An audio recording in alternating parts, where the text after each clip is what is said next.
अस्सलाम वालेकुम। मेरा नाम डॉक्टर समर आरफीन है और मैं कंसल्टेंट कार्डियोलॉजिस्ट हूँ Punjab institute of cardiology Lahore में। आज का जो टॉपिक है जिसको हम डिस्कस करने जा रहे हैं उसको एट्रियल फिब्रिलेशन कहते हैं या आम ज़बान में उसको दिल की फड़फड़ाहट भी कहते हैं।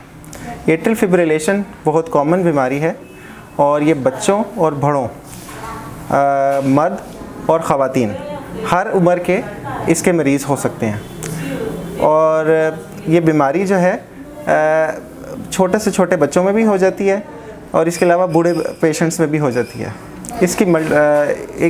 इसको समझने का आसान तरीका ये है, हमारे दिल के 4 चैम्बर होते हैं और हमारा दिल एक पंप की तरह काम करता है और पंप के जो चारों चैम्बर्स हैं वो एक हार्मनी के साथ कॉन्ट्रैक्ट करते हैं, तो ब्लड को वो पूरी बॉडी में सर्कुलेट करते हैं। 2 चैम्बर इकट्ठे कॉन्ट्रैक्ट करते हैं तो ब्लड वेंट्रिकल्स में जाता है और उसके बाद वेंट्रिकल्स कॉन्ट्रैक्ट करते हैं तो ब्लड पूरी बॉडी में सर्कुलेट करता है।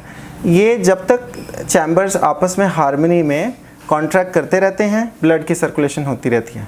तो एट्रियल फिब्रिलेशन में होता ये है कि एट्रिया जो हैं हार्ट के 2 छोटे चैम्बर्स वो वेंट्रिकल्स के मुकाबले में डिससिंक्रोनाइज तरीके से कॉन्ट्रैक्ट करना शुरू कर देते हैं।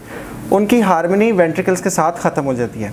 वो अपनी तरतीब से कॉन्ट्रैक्ट कर रहे हैं एट्रिया और वेंट्रिकल्स अपनी तरतीब से कॉन्ट्रैक्ट कर रहे हैं, जिसके नतीजे में जो कार्डियक आउटपुट है, जो हार्ट की ब्लड की पंप करने की कैपेसिटी है, वो कम हो जाती है। इसके अलावा क्योंकि हार्ट एक मस्कुलर टिश्यू ऑर्गन है और वो हाई प्रेशर्स को अडेप्ट करता है, वो स्ट्रेच होता जाता है। स्ट्रेच होते जाने से जो हार्ट के चैम्बर्स हैं वो एक्सपैंड होना शुरू हो जाते हैं। जब हार्ट के चैम्बर्स एक्सपैंड होना शुरू हो जाते हैं वहाँ ब्लड पूल करना शुरू कर देता है, ब्लड स्टेसिस शुरू हो जाता है, ब्लड को रुकना शुरू कर देता है चैम्बर्स के अंदर, और जब ब्लड चैम्बर्स के अंदर रुकना शुरू कर देता है तो क्लॉट बन जाता है। तो एट्रियल फिब्रिलेशन का जो सबसे बड़ा साइड इफ़ेक्ट है कि वो जो फैला हुआ दिल उसके अंदर ब्लड जो स्टेसिस होता है रुक जाता है, वहाँ क्लॉट बन जाता है, वहाँ से क्लॉट डिसलॉज होकर सर्कुलेशन में जाता है, सर्कुलेशन से दिमाग में जा सकता है जिससे पेशेंट को फालिज का अटैक हो सकता है। इसके अलावा जिस्म के दूसरे हिस्सों में भी जाकर, जैसे कि बाजू की नसों में जाकर वो क्लॉट डिसलॉज हो जाए तो बाजू वहाँ की सर्कुलेशन मुतासर हो जाएगी और बाजू ख़तरे में आ जाएगा। टांग की नसों में भी जाकर वो क्लॉट डिसलॉज हो सकता है और इसी तरह टांग की सर्कुलेशन मुतासर हो जाती है। तो इसको अर्ली डायग्नोसिस इसका बहुत ज़रूरी है और अर्ली मैनेजमेंट। इसके मैनेजमेंट जो है लाइफ लॉन्ग मैनेजमेंट करनी पड़ती है। अगर इसको विदिन 48 आवर्स हम आइडेंटिफाई कर लें तो हम इसको रिवर्स कर सकते हैं और पेशेंट का रिदम जो है वो नॉर्मल में कन्वर्ट कर सकते हैं। उसको केमिकली मेडिसिन के ज़रिए भी कन्वर्ट किया जा सकता है और इलेक्ट्रिकली शॉक की सूरत में भी उसको कन्वर्ट किया जा सकता है। आम तौर पर हमारे पास पेशेंट लेट प्रेजेंट करते हैं। जब वो पेशेंट लेट प्रेजेंट करते हैं तो रिदम को रीस्टोर करना, फड़फड़ाहट को ख़त्म करना फिर मुश्किल हो जाता है। फिर ऐसे पेशेंट परमानेंटली एट्रियल फिब्रिलेशन में कन्वर्ट हो जाते हैं। जब परमानेंट एट्रियल फिब्रिलेशन में रहते हैं तो उसके साथ साथ वो दिल की बेतरतीब भी बरकरार रहती है और पेशेंट को महसूस होता है कि उसकी बीट मिस हो रही है, उसकी जो पल्स है वो इर्रेगुलर है, इर्रेगुलर पल्स मसलसल रहने लग जाती है।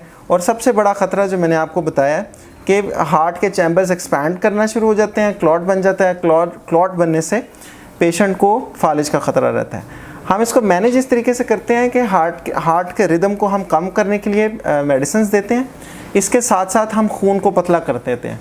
तो पेशेंट को खून की पतला करने की अद्वियात लाइफ लॉन्ग लेनी पड़ती हैं और लेकिन उन अद्वियात के भी साइड इफ़ेक्ट्स हैं, क्योंकि जब हम खून ज़रूरत से ज़्यादा पतला कर दें हो जाए तो उससे भी फालिज का अटैक हो सकता है। तो ये एक डबल एज सॉर्ड है। अगर इसको ट्रीट ना करें तब क्लॉट बन जाएगा, स्ट्रोक का बाइस बनेगा। अगर हम इसको ट्रीट करते हैं खून पतला करने वाली दवाओं से, खून ज़रूरत से ज़्यादा अगर पतला हो जाए तो तब भी क्लॉट। तो इसलिए ऐसे पेशेंट को बहुत ज़्यादा रेगुलर फॉलोअप की ज़रूरत होती है। अब हम देखते हैं कि हम इससे कैसे बच सकते हैं। सबसे जो कॉमन चीज़ है कि जब भी हमें अगर पैल्पिटेशंस रहने लग जाएं या हमें दिल की धड़कन तेज़ महसूस हो तो हम कार्डियोलॉजिस्ट से रुजू करें और अपनी ईसीजी करवाएं। ये जितनी अर्ली डायग्नोसिस इज़ अ की टू सक्सेस, जितनी अर्ली डायग्नोस होगा उतना ही आसानी से इसको हम मैनेज कर सकते हैं। दूसरी चीज़ जो इसकी सबसे बड़ी वजह बन सकती है वो है rheumatic heart disease. Rheumatic heart disease एक ऐसी दिल की वेल्व्स की बीमारी है जो बेसिकली गले की इन्फेक्शन से शुरू होती है।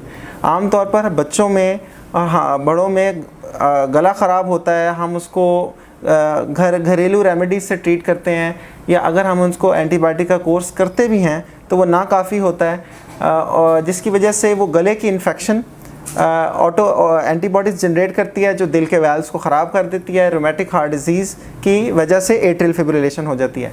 तो हम कोई भी माइनर सी भी गले की इन्फेक्शन हो तो हम उसको इग्नोर ना करें, हम उससे फ़ौरन अपने डॉक्टर से रुजू करें और ख़ुद घर में बैठ कर ट्रीट ना करें। जो डॉक्टर हमें एंटीबायोटिक्स एडवाइस करें हम उसका मुकम्मल कोर्स करें।